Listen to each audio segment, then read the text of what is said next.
करून द्यायची जबाबदारी माहिती लागली टेन्शन नको.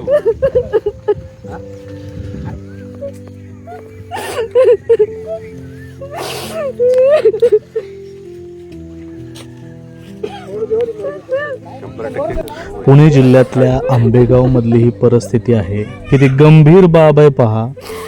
अवकाळी पावसानं शेतकरी आधीच वाटूळ झालंय. शेतकऱ्याचं सगळं, शेतकऱ्याच्या पिकाला भाव नाही, काय नाही काय नाही.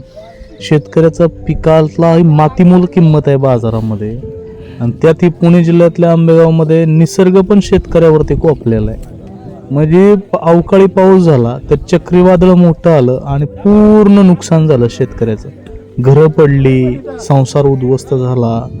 काय कोंबड्या होत्या, जनावरं होती छोटी छोटी, ती विटा वगैरे पडून त्या अवकाळी पावसामध्ये मरण पावली. पोल्ट्रीची शेड मोठी मोठी पडली. खूप खूप खूप म्हणजे खूप वाटोळ झालं शेतकऱ्याचं.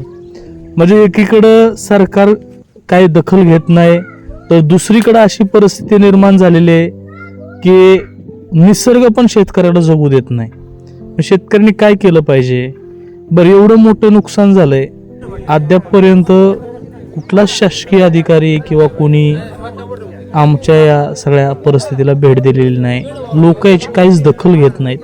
खूप गंभीर विषय आहे.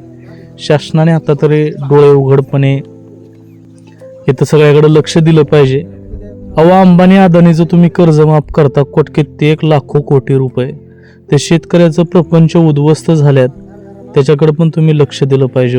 नाहीतर शेतकरी टिकणार नाही, जगणार पण नाही, अशी अवस्था. कांद्याला 1 रुपया किलो भाव. बरं, कांदा पिकवला तर असा अवकाळी पाऊस वगैरे येऊन सगळं नुकसान करून जातो. मग शेतकऱ्यांनी जगायचं कसं, हा सगळ्यात मोठा प्रश्न पडलेला आहे.